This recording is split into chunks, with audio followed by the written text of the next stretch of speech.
ஓம் சக்தி. அன்பு குழந்தையே, உன் தாய் என்று எடுத்து வந்திருப்பது வித்தியாசமாகத்தான் உனக்கு தெரியும். அன்பு தங்கமே, உனக்காக ஒன்றை எடுத்து வந்திருக்கிறேன். நான் இன்று எடுத்து வந்திருப்பது உன் வாழ்க்கையில் மிகப்பெரிய ஒரு மாற்றத்தை கொடுக்க போகிறது. வாழ்வா சாவா என்று இருக்கும் உனக்கு நீ வாழப் போகிறாய் என்று கூறுவதற்காக வந்திருக்கிறேன். எப்படி வாழ்வது என்ற குழப்பத்தில் நீ தவித்திருந்தாய். இன்று நான் கூறுவதை மட்டும் நீ செய்துவிட்டால் உன் வாழ்க்கையில் எப்போதும் பேரொளியாய் ஜொலிக்கப் போகிறது உன் வாழ்க்கை. தங்கமே, விடிவு காலம் பிறந்து விட்டது. நினைத்ததை நடத்தி கொள்ளப் போகிறாய். எடுத்த காரியம் உனக்கு கை கொடுக்க போகிறது. வெற்றி பாதையில் தான் இனி நடக்கப் போகிறாய். அனைத்தும் நீ நினைத்தபடியே நடக்கப் போகிறது. எல்லா நன்மைகளையும் நீ பெறப்போகிறாய். எப்படி என்றுதானே யோசிக்கிறாய்? இப்படி உன் மனதில் இருக்கும் அவநம்பிக்கையை தொலைத்துவிடு என்றுதான் கூறுகிறேன். சிறு நவநம்பிக்கை இப்போது உன் மனதில் வந்து போகிறே. எப்படி இது நடக்கப் போகிறது என்று? தங்கமே, இதைத்தான் கைவிடு என்று கூறுகிறேன். எப்போதும் சந்தேக கண்களோடு இருக்கிறாய். என்னிடம் வந்து ஒரு முறை நீ கூறிவிட்டாலே அந்த காரியத்தை நடத்தி கொடுக்கத்தான் நான் முயற்சிகள் செய்து கொண்டிருப்பேன். ஒரு காரியத்தை என்னிடத்தில் நீ ஒப்படைக்கிறாய். நானும் நீ சொல்வதையெல்லாம் கேட்டுக்கொள்கிறேன்.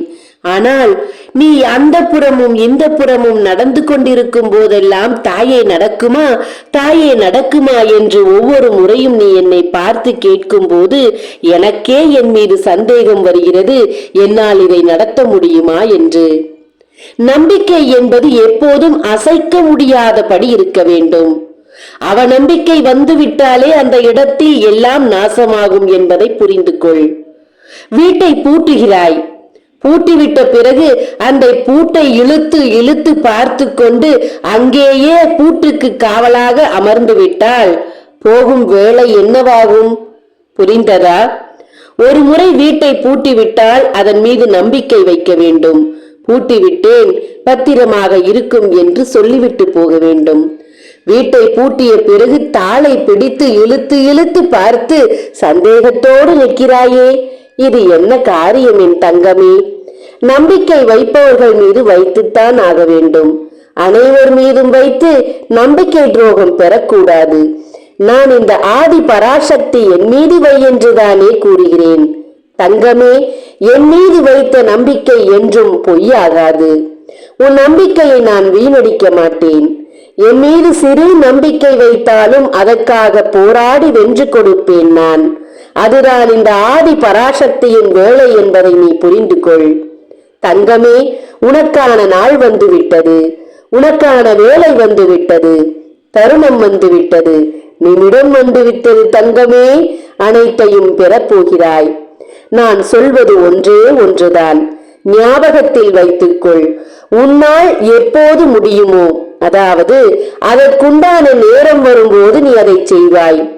எப்போதும் எந்த வாக்கையும் செவிகளில் கேட்டாலும் செய்யும் நேரம் வந்தால் தானே செய்ய முடியும். அந்த நேரம் உனக்கு இப்போது நான் வந்துவிட்டது என்று சொல்கிறேன்.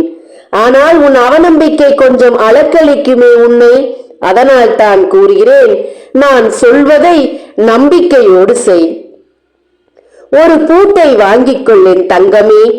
அதை பிரிக்காமல் அப்படியே எடுத்து சென்று என்னுடைய ஆலயத்தில் வைத்துவிட்டு உன்னுடைய கோரிக்கைகள் அனைத்தையும் சொல்லி, தங்கமே, நான் இருக்கும் இடத்தில் ஓரமாக வைத்து விட்டு வா. உன் கோரிக்கைகள் அனைத்தும் அதில் இருக்கும் என் தங்கமே.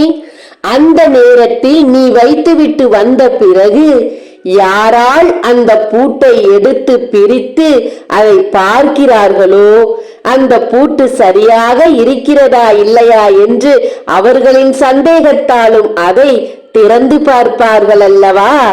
அந்த திறந்து பார்க்கும் நேரம் உன்னுடைய கோரிக்கை நிறைவேறும் என் பிள்ளையே. நான் சொல்வது சத்திய வாக்கு. இதை நீ செய்து பார் என் பிள்ளையே. அந்த பூட்டை வாங்கியவுடன் என் ஆலயத்திற்கு நேராக சென்று அங்கு நின்று இரு கரங்களையும் தலைக்கு மேல் தூக்கி அந்த பூட்டையும் உன் கரங்களுக்குள் வைத்து உன் கோரிக்கைகள் அத்தனையும் அதில் இறக்கி என் ஆலயத்திற்குள் அப்படியே வைத்து விட்டு வா. யார் வந்து உனக்கு திறக்க வேண்டுமோ அது திறந்து உன்னுடைய எதிர்மறை சக்திகள் அனைத்தும் இழந்து உனக்கு கிடைக்கப் போவது தடையில்லாமல் கிடைக்கும் என்பதில் எந்த சந்தேகமும் இல்லை. நான் சொல்வதை செய்வாயா? அவநம்பிக்கையோடு இருக்காதே. விரைவில் உனக்கு ஒரு நல்ல மாற்றம் வர வேண்டும் என்று இதை எடுத்து வந்திருக்கிறேன். இதையும் தவறவிட்டு விட்டு வாய்ப்புகளை தேடி வாழ்நாள் முழுவதும் ஓடிக்கொண்டிருக்காதே. அன்பு பிள்ளையே, நம்பிக்கையோடு செய், நல்லதை உடனுக்குடன் செய். தங்கமே, பூட்டு வாங்குவது எப்படியோ அந்த கவரை கூட நீ பிரிக்காமல் அப்படியே எடுத்து சென்று ஆலயத்தில் வைக்க வேண்டும். நினைவில் வைத்துக்கொள். நல்லதை எடுத்து வந்த உன் அன்னையை வெறும் கையில் அனுப்பிவிடாதே. உன் கைகளில் இருக்கும் காணிக்கையை எனக்காக இன்று நீ கொடுத்தால் உன் பூட்டை திறக்கும் கைகளால் உனக்கு உடனடியாக அற்புதம் நடக்கும். இது சத்தியம் என் தங்கமே. ஓம் சக்தி. நன்றி.